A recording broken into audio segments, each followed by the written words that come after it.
Hello my dear students. इस video में आज हम पढ़ेंगे कक्षा 11वीं की पुस्तक आरोह भाग 1 से ली गई कविता गज़ल, जिसे दुष्यंत कुमार जी ने लिखा है। वास्तव में ये कविता न होकर एक गज़ल है। दुष्यंत कुमार का जन्म उत्तर प्रदेश के राजपुर नवादा गांव में 1933 ईस्वी में हुआ था और इनके बचपन का नाम दुष्यंत नारायण था। प्रयाग विश्वविद्यालय से इन्होंने एमए किया और यहीं से इन्होंने अपना साहित्यिक जीवन आरंभ कर लिया। इन्होंने कई साहित्यिक संस्थाओं के साथ अपना संपर्क साधा और साहित्यिक संस्था परिमल की गोष्ठियों में भी ये भाग लेते रहे और नए पत्ते जैसे महत्वपूर्ण पत्र के साथ भी जुड़े रहे। आकाशवाणी और मध्य प्रदेश के राजभाषा विभाग में भी काम किया। बड़ी ही छोटी आयु में इनका निधन हो गया। 1975 ईस्वी में ये स्वर्ग सिधार गए। सूर्य का स्वागत, आवाज़ों के घेरे, साए में धूप, छोटे छोटे सवाल, आंगन में एक वृक्ष इत्यादि इनकी प्रमुख रचनाएं हैं। दुष्यंत कुमार की जो साहित्यिक उपलब्धियां हैं बहुत ही अद्भुत है। इन्होंने हिंदी में गज़ल विधा को प्रतिष्ठित किया, जो कि जिसका ज़्यादा प्रयोग उर्दू में होता है।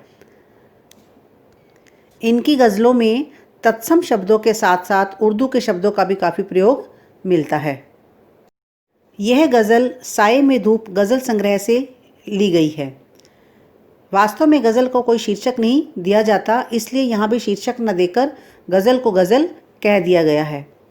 इस गज़ल में राजनीति और समाज में जो कुछ चल रहा है उसे खारिज करने और विकल्प की तलाश को मान्यता देने का भाव प्रमुख रूप से सामने आया है।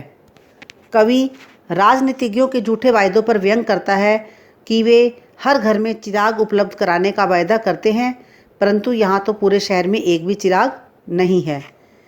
तो कवि ने यहाँ पर ये बताया है कि कवि दूसरे के आश्रय में रहने के स्थान पर अपने घर में जीना चाहता है और कवि आवाज़ के असर को देखने के लिए बेचैन है। शासक शायर की आवाज़ को दबाने की कोशिश करता है क्योंकि वह उसकी सत्ता को चुनौती देता है। कहाँ तो तय था चिरागा हर एक घर के लिए, कहाँ चिराग मयस्सर नहीं शहर के लिए। यहाँ दरख्तों के साए में धूप लगती है, चलो यहाँ से चलें और उम्र भर के लिए। प्रस्तुत पंक्तियों में कवि राजनीति और समाज में जो कुछ चल रहा है उसे खारिज करना और नए विकल्प की तलाश करने के बारे में बात करता है। कवि कहता है कि जो नेता लोग होते हैं वो घोषणा करते हैं। क्या घोषणा करते हैं? कहाँ तो तय था कि उन नेताओं ने घोषणा की थी कि चिराग होते हैं दीपक, कि देश के हर एक घर के लिए, हर एक होते प्रत्येक, कि देश में प्रत्येक घर को चिराग अर्थात सुख सुविधाएं उपलब्ध करवाएंगे। लेकिन आज स्थिति ऐसी है कि कहाँ चिराग मयस्सर नहीं शहर के लिए। मयस्सर होता है उपलब्ध। तो कवि कहते हैं कि आज ऐसी स्थिति हो गई है कि शहरों में भी चिराग अर्थात सुविधाएं, सुख संपन्नता की जो सुविधाएं होती हैं शहरों में भी उपलब्ध नहीं है। जो नेताओं की घोषणाएं हैं वो केवल कोरी हैं और कागजी हैं, उनका कोई सिर पैर नहीं है। यहाँ दरख्तों के साए में धूप लगती है। दरख्त होता है पेड़। तो दूसरे जो शेर है, इस शेर में कवि कहता है कि इस देश में अनेक संस्थाएं हैं जो नागरिकों के कल्याण के लिए काम करती हैं। तो कवि उन संस्थाओं को दरख्त यानी कि पेड़ का नाम देता है। तो कहता है कि यहाँ जो ये नागरिक संस्थाएं हैं ये क्या है, साए में धूप लगती है। इनके नीचे छाया मिलने की बजाय धूप मिलती है, अर्थात ये जो संस्थाएं हैं ये आम आदमी का ही शोषण करने लगी हैं। कि जो इस प्रकार की संस्थाएं होती हैं कि वो कहती हैं कि हम अपना लोगों को सुविधाएं उपलब्ध कराएंगे, लेकिन ये इनकी भी केवल कोरी बातें हैं और कुछ भी काम नहीं है। चलो यहाँ से चलें और उम्र भर के लिए। कवि को चारों तरफ भ्रष्टाचार फैला हुआ नजर आता है और कवि सब इन व्यवस्थाओं से दूर हट जाना चाहता है और कहता है दूर हटकर एक शांत जीवन बिताना चाहता है। तो कहता है कि चलो यहाँ से चलते हैं, उम्र भर के लिए इन चीज़ों को छोड़कर चले जाते हैं। और ऐसे में जो एक आम व्यक्ति होता है उसको निराशा होती है। तो कवि ने यहाँ आज़ाद भारत के कटु सत्य का वर्णन किया है। जो नेताओं के झूठे आश्वासन होते हैं या संस्थाओं के जो झूठे आश्वासन होते हैं, किस तरह से वो आम आदमी का शोषण करती हैं, उसका वर्णन किया है। खड़ी बोली का प्रभाव हर तरफ देखने को मिलता है। लक्षणा शक्ति है, साए में धूप लगती है में विरोधाभास अलंकार है। चिराग व दरख्त यहाँ आशा और सुव्यवस्था के प्रतीक दिखाए गए हैं। ना हो कमीज तो पाँवों से पेट ढक लेंगे, ये लोग कितने मुनासिब हैं इस सफ़र के लिए। खुदा नहीं ना सही आदमी का ख्वाब सही, कोई हसीन नज़ारा है तो नज़र के लिए। इन पंक्तियों में कवि ने आम व्यक्ति की बात की है। वह उनके विषय में बताता है कि ये लोग शोषित जीवन और गरीबी का जीवन जीने के लिए मजबूर हो जाते हैं। अगर इनके पास ना हो कमीज़, अगर इनके पास तन ढकने के लिए कमीज़ या वस्त्र नहीं है, तो भी ये क्या करते हैं, अपनी पैरों को मोड़कर, पाँवों से पेट ढक लेंगे, पैरों को मोड़कर अपने सीने से लगा लेते हैं और अपने पेट को ढक लेते हैं, अपनी गरीबी को छुपाने का प्रयत्न करते हैं। ये लोग कितने मुनासिब हैं इस सफ़र के लिए, क्योंकि ये लोग हैं, इनके अंदर विरोध करने का भाव समाप्त हो चुका है। इनके अंदर ताकत ही नहीं है कि किसी बात का ये विरोध करे, किसी बात को ये काटे। तो ऐसे लोग ही शासकों के लिए उपयुक्त होते हैं। जो शासक वर्ग होता है, उनको ऐसे लोगों की तलाश होती है जो उनके सामने किसी भी प्रकार का विरोध ना करें, उनकी हाँ में हाँ मिलाएं, जैसा वह कहें वह करें, क्योंकि इनके कारण ही इस सफ़र के लिए उनका जो राजनीति का जो रास्ता है वह बड़ा शांति से कटता है, उनका सफ़र बड़ी शांति से कट जाता है और इन्हीं की आड़ में वे अपने सारे काम करते हैं। खुदा नहीं ना सही, कवि कहता है कि इस संसार में खुदा भगवान नहीं है तो कोई बात नहीं, आदमी का ख्वाब सही, लेकिन आम आदमी का वह ख्वाब सपना है। सपना तो है, आम आदमी अपना सपना तो देख सकता है सुख सुविधाओं का या खुदा को पाने का या अच्छी चीज़ों का, उसके ऊपर तो कोई रोक टोक नहीं है। कहने का तात्पर्य ये है कि ईश्वर मानव की कल्पना तो है ही, कोई हसीन नज़ारा है तो नज़र के लिए।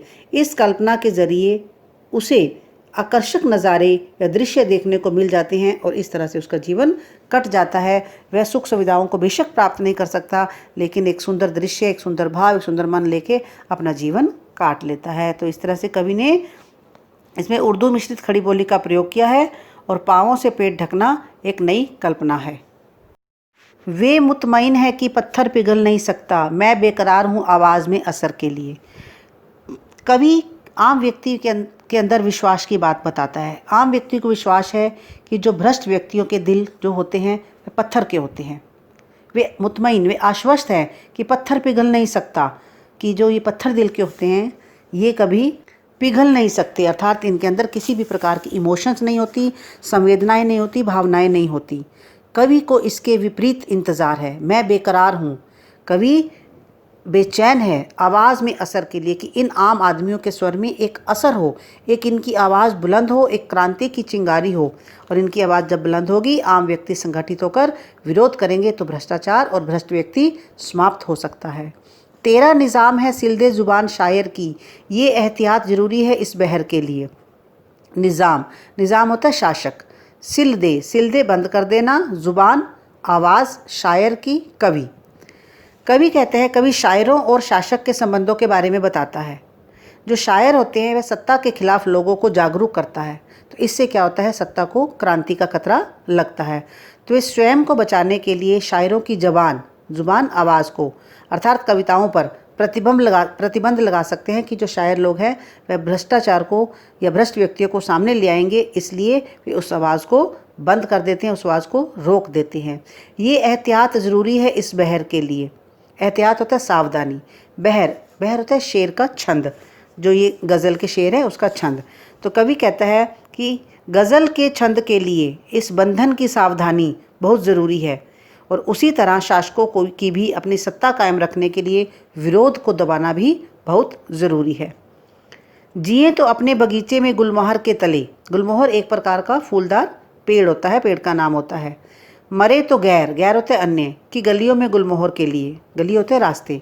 इस शेर में शायर कहता है कि जब तक हम जिए अपने बगीचे में जिए, अपने गुलमोहर के नीचे जिए, अर्थात अपने हिसाब से जिए, अपने ही तरीके से जिए और अपनी शानो शौकत से जिए। और जब मृत्यु होती है, मरे तो मृत्यु हो तो दूसरों की गलियों में गुलमोहर के लिए मरे। कहने का मतलब कि जब तक मनुष्य जिए वह मानवीय मूल्यों को मानते हुए, उनके अंदर संवेदना हो, मानवता हो, मानते हुए शांति से जिए और दूसरों के लिए भी इन्हीं मूल्यों की रक्षा करते हुए बाहर की गलियों में मरे। अर्थात जो मूल्य उसके लिए अपने हैं वही दूसरों के लिए होने चाहिए। शांति का मूल्य अपने लिए और दूसरों के लिए होना चाहिए, तभी उसका जीवन सफल है।